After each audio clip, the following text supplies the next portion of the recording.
మొత్తం దేశం అంతటా కూడా హాట్ టాపిక్ గా మారినటువంటి ఇష్యూ బండి భగీరథ్. అయితే రీసెంట్ గా మనం దగ్గర దగ్గర 8 రోజుల నుంచి కూడా అప్ స్కాన్ లో ఉన్నాడు.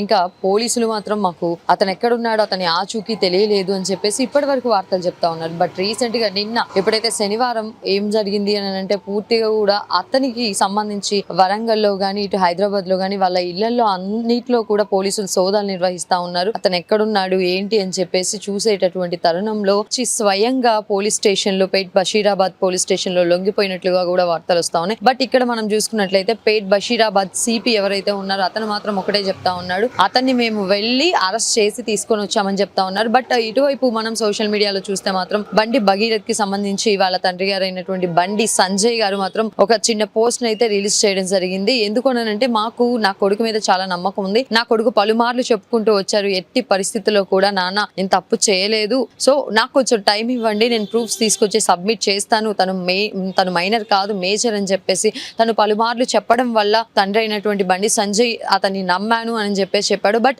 ఇప్పటి వరకు చూస్తే గనక దగ్గర దగ్గర 8 రోజులు అయినటువంటి తరుణంలో ఇప్పటి వరకు పోలీసులకు కనిపించడం లేదు. ఇటువైపు తండ్రి చూస్తేనేమో నా పేరుని సోషల్ మీడియాలో వాడొద్దని చెప్పారు. ఇవన్నీ జరుగుతున్నటువంటి తరుణంలో చివరిగా ఇక బండి సంజయ్ మరొక పోస్ట్ ని సోషల్ మీడియా ఖాతాలో పోస్ట్ చేయడం జరిగింది. దానికి సంబంధించి క్లియర్ గా నా కొడుకుని నేను అంటే లాకి నేను చాలా సపోర్టివ్ గా ఉంటూ అంటే లా మీద నాకు నమ్మకం ఉంది కాబట్టి నేను సపోర్టివ్ గా నా కొడుకుని తీసుకొచ్చి ఒక 2 లాయర్స్ కి ఇచ్చి మరి పంపించాను పేట్ బషీరాబాద్ పోలీస్ స్టేషన్ కి అని చెప్పేసి నోట్ రిలీజ్ చేయడం జరిగింది. ఇప్పుడు చాలా పెద్ద ఎత్తున ప్రశ్నలు అయితే మొత్తం రాష్ట్రంలో లేవడతా ఉన్నాయని చెప్పొచ్చు. ఎందుకు అని అంటే 8 రోజుల నుంచి దొరకనటువంటి బండి భగీరథ్ ఈ రోజు ఎలా దొరికారు, మీకు ఇప్పటివరకు ఆచూకీ ఎందుకు చెప్పలేదు అంటే అదే సామాన్య ప్రజలకి ఇదే పోక్సో కేసులో పడేటటువంటి ఏదైతే ఉంటుందో ఆ వాళ్ళ మీద తీసుకునే చర్యలు ఏవైతే ఉంటాయో అవి నీ కొడుకుకి ఎందుకు వర్తించవు అంటే రాజకీయ అండదండలు ఉన్న వాళ్ళ కొడుకులకు మాత్రం ఈ వర్తించవా అని చెప్పేసి కూడా చాలా పెద్ద ఎత్తున ప్రజలు మొత్తం కూడా ఆందోళనకి వ్యక్తం చేస్తా ఉన్నారని చెప్పొచ్చు. అయితే ఇంకొక వైపు చూస్తే గనక ఇక్కడ మనం క్లియర్ గా గమనిస్తే పార్టీకి ఎటువంటి సంబంధం లేదు అని చెప్పేసి బీజేపీ పార్టీకి సంబంధించినటువంటి నాయకులు చెప్పగా, కానీ ఇక్కడ చూస్తే మాత్రం పోలీసులు తను నేనే వచ్చి లొంగిపోయాను అని చెప్తున్నటువంటి తరుణంలో తనతో ఉన్నటువంటి 2 లాయర్లు అడ్వకేట్స్ ఎవరైతే ఉన్నారో వాళ్ళిద్దరూ కూడా బీజేపీ పార్టీకి సంబంధించినటువంటి లాయర్లు అవ్వడం ఇక్కడ చర్చనీయాంశమైందని చెప్పుకోవచ్చు. అయితే ఇక్కడ చూసుకున్నట్లయితే అతన్ని అక్కడి నుంచి పేట్ బషీరాబాద్ పోలీస్ స్టేషన్ నుంచి పూర్తిగా కూడా అంటే అర్ధరాత్రి ఇక్కడ మనం చూసినట్లయితే మేడ్చల్ కి సంబంధించినటువంటి న్యాయమూర్తి ముందు అతన్ని హాజరుపరచడం జరిగింది. ఇక అక్కడి నుంచి తనని 14 రోజులు రిమాండ్ కోసం చెర్లపల్లి జైలుకి అయితే తరలించడం జరిగింది అర్ధరాత్రి 12 గంటలకు. సో ఇవన్నీ కూడా చాలా అంటే దగ్గర దగ్గర 9 రోజుల నుంచి మనం చూస్తా ఉన్నాం. ఎక్కడికి వెళ్ళిపోయాడు బండి భగీరథ్ అని చెప్పేసి చాలా ప్రశ్నలు వచ్చినటువంటి తరుణంలో అతనికి శిక్ష పడుతుందా లేదా అన్నటువంటి తరుణంలో కూడా ఇప్పటికీ కూడా బండి సంజయ్ ఒక విషయాన్ని అయితే వెల్లడిస్తా ఉన్నారు. బండి భగీరథ్ ఎటువంటి తప్పు చేయలేదు, అతనికి సంబంధించి ఖచ్చితంగా బెయిల్ వస్తుంది, కాకపోతే సోమవారం బెయిల్ వచ్చేటటువంటి ఛాన్సెస్ ఎక్కువగా ఉన్నాయి అని చెప్పడం జరిగిందంట. అయితే ఇప్పటి వరకు కూడా బెయిల్ వస్తుంది, తను ఎటువంటి తప్పు చేయలేదు అనేటటువంటి ఆందోళనలోనే మొత్తం కూడా వాళ్ళ కుటుంబం ఉన్నట్లు. సో దానికి సంబంధించి అతన్ని 8 రోజులుగా అతన్ని పోలీస్ స్టేషన్ కానీ పోలీసులు కానీ ఇప్పటి వరకు తనని ఇవ్వలేదు అని అంటూ అదే విధంగా కోర్టుల చుట్టూ కూడా తిప్పకపోవడానికి గల కారణాలు అవే అంటూ వెల్లడించారు. బట్ అయినప్పటికీ కూడా 9 రోజులు ఒక నిందితుడు ఇంత అంటే పోక్సో కేసులో నిందితుడు అయినటువంటి ఒక వ్యక్తి కేవలం రాజకీయ అండదండలు ఉండడం మాత్రంతోనే కేవలం బయటికి రాలేకపోయారా అంటే తనని బయటికి తీసుకురాలేకపోయారా, చట్టం ముందు నించోబెట్టలేకపోయారా అని చెప్పేసి చాలా పెద్ద ఎత్తున క్వశ్చన్స్ అయితే రైజ్ అవుతా ఉన్నాయని చెప్పొచ్చు. ఒకవైపు చూస్తే ఇటు బండి సంజయ్ పేరుని పోగొట్టుకోకుండా అంటే రాజకీయ పరంగా తను సంపాదించుకున్నటువంటి ఆ పేరు ఏదైతే ఉందో దాన్ని పోగొట్టుకునేటటువంటి కార్యాచరణలో తను లేడు కాబట్టి ఈ రోజు ఇక అన్ని ప్రణాళికలను వాళ్ళు అస్త్రాలుగా ఉపయోగించి ఇక చివరికి ఎట్టి పరిస్థితుల్లో కూడా ఇతనికి బెయిల్ వచ్చే ఛాన్సెస్ లేవు. సో ఇతన్ని తీసుకెళ్లి మనం గినక కోర్టు ముందు గినక లొంగిపోయిన విధంగా మనం చేస్తే గినక అతనికి తక్కువ శిక్ష పడే అవకాశం ఉంటుందని చెప్పేసి ఆ ఒక్క ఆలోచన చివరిగా ఇక లాయర్ల ఆలోచనతో ఈ డిసిషన్ తీసుకున్నట్లుగా అయితే తెలుస్తోంది. ఇంకొక వైపు చూస్తే మాత్రం పోలీసుల చేతగానితనం ఇక్కడ చాలా క్లియర్ గా కనిపిస్తా ఉంది, పోలీసుల వైఫల్యం కనిపిస్తా ఉందని చెప్పేసి తెలంగాణ ప్రజలు గాని ఇటు దేశ ప్రజలు గాని చాలా పెద్ద ఎత్తున మండిపడతా ఉన్నారని చెప్పొచ్చు. బికాస్ ఎందుకంటే 9 రోజుల నుంచి అతను ఎక్కడున్నారో మాకు తెలియట్లేదు అని చెప్పినటువంటి తరుణంలో అతను డైరెక్ట్ గా కోర్టుకి మెయిల్ చేయడం జరిగింది, కానీ అతను ఎక్కడున్నారో ఆచూకీ తెలుసుకోలేకపోయారు పోలీసులు. ఇక్కడ డీజీపీ నుంచి అంటే సిట్ విచారణ కోసం చెప్పేసి సిట్ వేసినప్పటికి కూడా అక్కడి నుంచి ఇక్కడ వరకు కూడా కోర్టుకు మెయిల్ చేయడం, న్యాయవాదులు ఏమన్నా ఉన్నటువంటి కొన్ని ప్రూఫ్స్ తీసుకొని రావడం, ఇవన్నీ చేసినప్పటికి కూడా అతను పోలీసులకి దొరకపోవడం ఏంటి అని చెప్పేసి చాలా పెద్ద ఎత్తున ప్రశ్నలు అయితే వస్తా ఉన్నాయి. బట్ ఇక్కడ మనం చూసినట్టయితే పేట్ బషీరాబాద్ సిపి ఎవరైతే ఉన్నారో ఆయన మాత్రం క్లియర్ గా ఒకటైతే చెప్తా ఉన్నారు, ఇది మా వైఫల్యం కాదు, మేమే వెళ్ళి అతన్ని అరెస్ట్ చేశాము అని అంటూ. బట్ అరెస్ట్ చేశాము అనేటటువంటి వాదనలు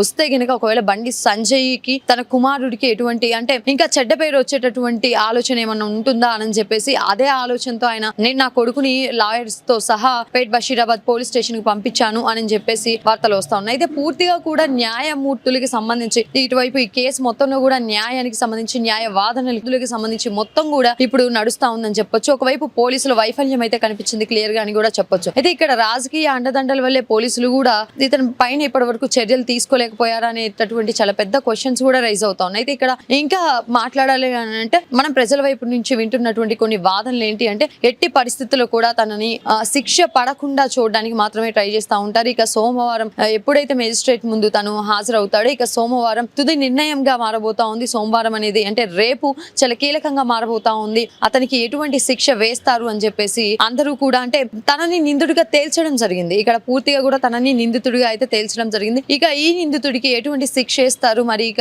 వాళ్ళ తండ్రికి ఉన్నటువంటి రాజకీయ అండదండల కారణంగా ఎటువంటి శిక్ష వేస్తారని చెప్పేసి కూడా చాలా పెద్ద ఎత్తున ప్రశ్నలు అయితే వస్తా ఉన్నాయని చెప్పొచ్చు. అయితే ఇంకొక వైపు నుంచి చూస్తే కనుక సోషల్ మీడియాలో ఎవరైతే ఆ బాధితురాలికి సంబంధించి ప్రైవసీ గోప్యత ఏదైతే చేయకుండా తన ఫొటోస్ ని వీడియోస్ ని తనకి సంబంధించి ఒక స్క్రిప్ట్ లాగా చాలా మంది కంటెంట్ క్రియేటర్స్ ని చెప్పడం కానీ ఇటువంటి చర్యలు చేపట్టిన వాళ్ళందరి పైన కూడా పోలీస్ డిపార్ట్మెంట్ మాత్రం చర్యలు చేపట్టాలని చెప్పేసి బాధితురాలు తల్లి అయితే చాలా గట్టిగా చెప్పారని చెప్పుకోవచ్చు. దీనికి సంబంధించి ఆవిడ మీడియాకు ఒక లేఖనైతే రిలీజ్ చేయడం జరిగింది. సో ఆ లేఖలో క్లియర్ గా మెన్షన్ చేయడం జరిగింది. ఇదంతా చూస్తే కనుక బాధితురాలి వైపు చాలా స్ట్రాంగ్ గా తన కుటుంబం తన తల్లి చాలా స్ట్రాంగ్ గా నిల్చుందని చెప్పొచ్చు. అందువల్ల మాత్రమే కేవలం ఈ కేసు ఇక్కడ దాకా నడిచింది. లేదంటే కేంద్ర హోం సహాయ శాఖ మంత్రి కొడుకు అయినటువంటి భగీరథ్ కు ఎట్టి పరిస్థితుల్లో ఇటువంటి ఇది అంటే శిక్ష పడేంత వరకు గానీ లేదంటే రిమాండ్ కి వచ్చేంత వరకు గానీ లేదంటే పోలీసులు అరెస్ట్ చేయడం వరకు ఇవన్నీ కూడా జరగకపోయాయి అని చెప్తా ఉన్నారు. అయితే చూడాలి ఈ 8-9 రోజుల గ్యాప్ లో మాత్రం చాలా క్వశ్చన్స్ రైజ్ అయ్యాయి పీపుల్స్ లో అని చెప్పుకోవచ్చు. బికాస్ ఎందుకంటే అతను అప్ స్కాండ్ అయ్యారు అని చెప్పేసి చెప్తా ఉన్నారు. కొంతమంది హిమాలయాలకు వెళ్ళారని చెప్తా ఉన్నారు. అతను వేరే కంట్రీస్ కి వెళ్ళారు అని చెప్తా ఉన్నారు. తన పాస్పోర్ట్ ని సీజ్ చేయలేదు పోలీసులు అని చెప్తా ఉన్నారు. అంటే ఒక్క యాక్షన్ ని కూడా పోలీస్ డిపార్ట్మెంట్ కరెక్ట్ గా నిర్వర్తించలేదు అని చెప్పేసి మాత్రం ఇక్కడ చాలా పెద్ద ఎత్తున విమర్శలు అయితే వస్తా ఉన్నాయని చెప్పుకోవచ్చు. ఇక చూడాలి సోమవారం రేపు మెజిస్ట్రేట్ ముందు ఎటువంటి ఆధారాలని కొత్త ఆధారాలను ఏమన్నా ఇటు బాధితురాలికి సంబంధించి గానీ లేదంటే అటువైపు నిందితుడికి సంబంధించి గానీ ఏమన్నా ఆధారాలు కొత్తవి తీసుకొస్తారా లేదంటే తీసుకొచ్చినటువంటి తరుణంలో ఇక ఎవరైతే జడ్జి ఉన్నారో మాధవీలత గారు ఎటువంటి యాక్షన్ ని తీసుకోబోతా ఉంటారు. మరి ఇది కామన్ పీపుల్ కి పడినటువంటి శిక్షలాగే ఒక రాజకీయ అండదండలు ఉన్నటువంటి ఆ నాయకుడి కొడుక్కి కూడా పడే అవకాశం ఉందా అని చెప్పి కూడా మనం చూడాలి. అయితే ఇక్కడ ఇంకొక విషయాన్ని మనం మర్చిపోకూడదని చెప్పుకోవచ్చు. బికాస్ ఎందుకంటే